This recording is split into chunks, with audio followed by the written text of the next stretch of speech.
In this video, I am going to explain how to write Verilog code for 4-bit adder using full adder. I pre-assume that you know the concept of instantiation. If not, you please watch tutorial 13 where I explain the concept of instantiation using the example of how to write Verilog code for full adder using two half adders. Okay. Now, without wasting time, let's get started. So this final module that we want to design, that is a 4-bit adder, is our parent module, and the full adder that we are going to instantiate is called as child module.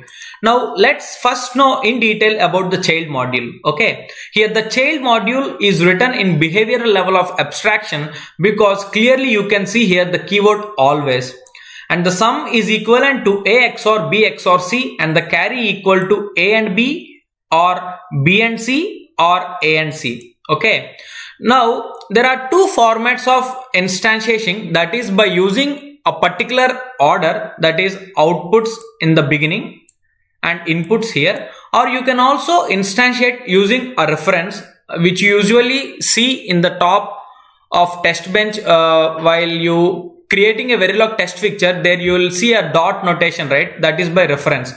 Let's get familiar by using order specification, I mean in the particular format or in the particular order first.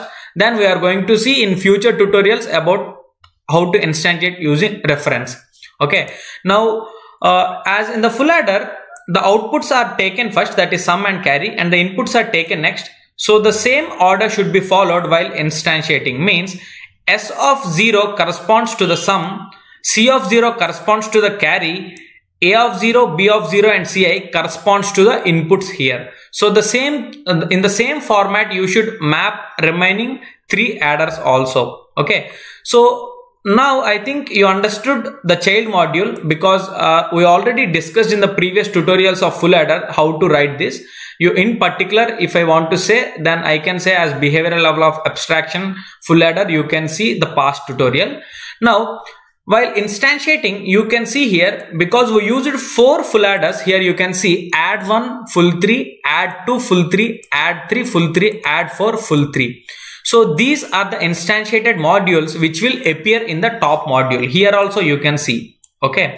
Now, as the input data is of 4-bit, this representation of output or input is called as arrays. Okay. Here S0 to S3, total 4 bits will be allocated, where S of 3 is called as MSB and S of 0 is called as LSB. So this representation in which the left one is called as MSB and the right one is called as LSB. Here 0 corresponds to LSB bit, 3 corresponds to MSB bit. Similarly, if you look at the diagram here, so this thing is our child module, and 4 such child modules, this is add 1, this is add 2, and this is add 3, and this is add 4. 4 such child modules corresponds to your entire big block. Okay, that is your parent module. Now, the output of first full adder, that is the carry, is given as input carry to the next full adder. You can see here. So in such format, you can say these 3 as intermediate connections, which will be given as wire here. You can see here wire, let me zoom this, wire C0, C1, C2 corresponds to these 3 things here. They are taken as output carry and given as input carry to the next full adder. Okay, and S0, S1, S2, S3 and C4, which is nothing but C0 in our module or in our Verilog code. So this corresponds to your final output. So when you are adding two 4-bit data, some 4-bit data, two 4-bit data, the maximum thing you can get is a 5-bit data, where the extreme MSB bit is your output carry C0 and remaining 4 are your S0 to S3. So that is the background of this 4-bit adder.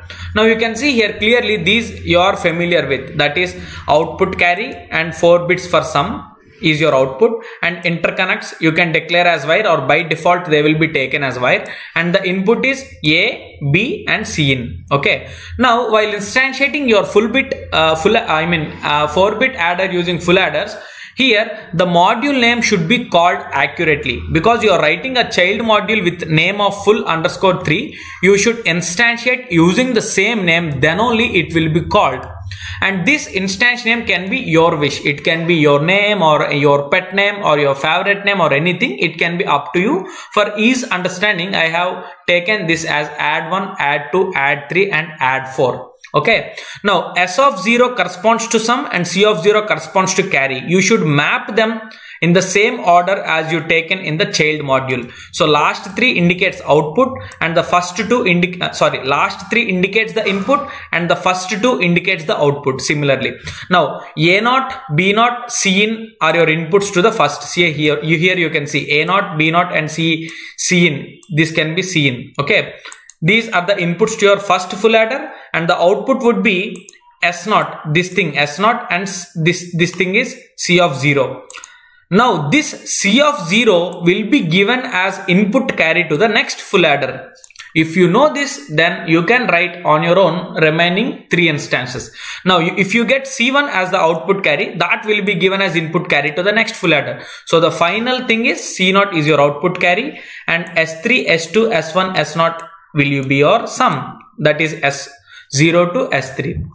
Okay, this is how you can write a big codes using instantiations and all, which will be very handy while designing a complex circuits. So now let's check the syntax once again.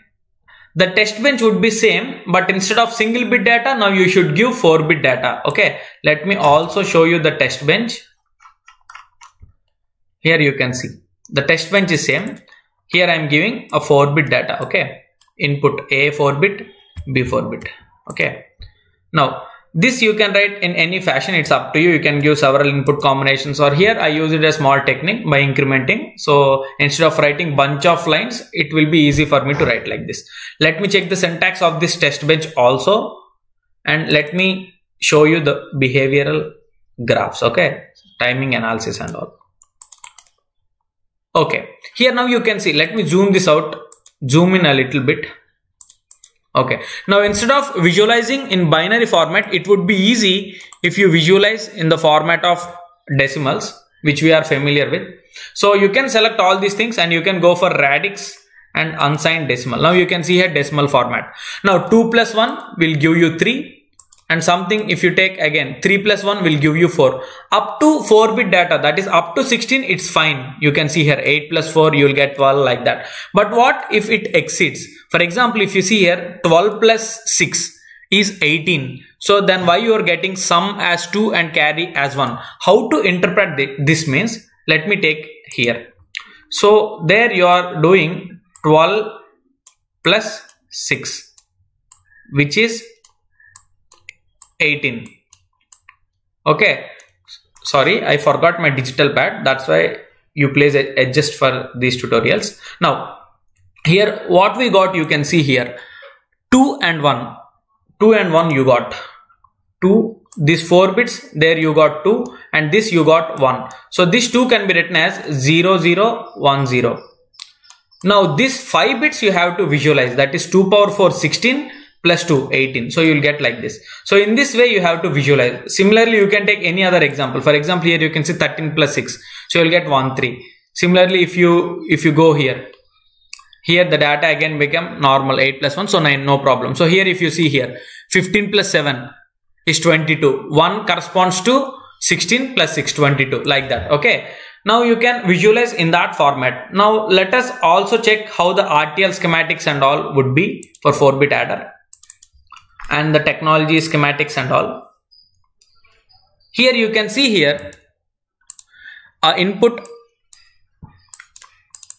Okay, you will get 1 and 4 such modules will be instantiated. Okay, now let me check this technology schematic also.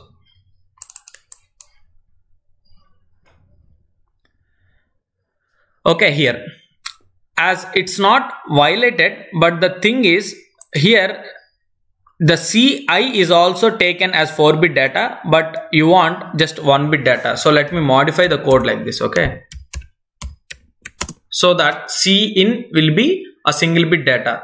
Now if you again rerun this, you can see now in the old RTL schematic you got, let me zoom out this.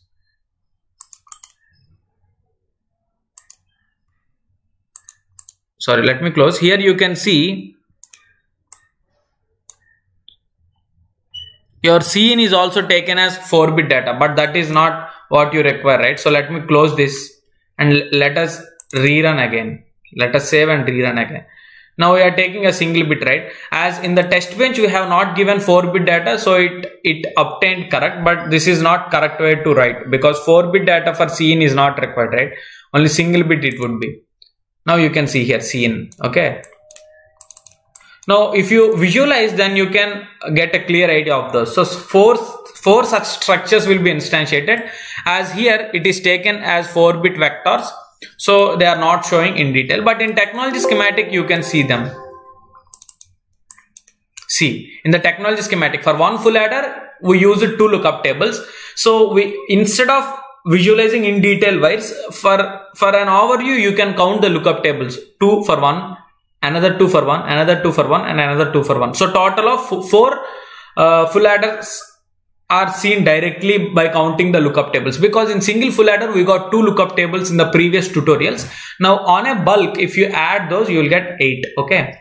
Now the one thing that we learned in this is you should not give here itself, because if you give like this, then it indicates that A is a 4-bit vector as well as B is also a 4-bit vector.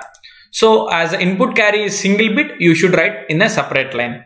And this form of representation is called as arrays, which we will see in detail in future tutorials.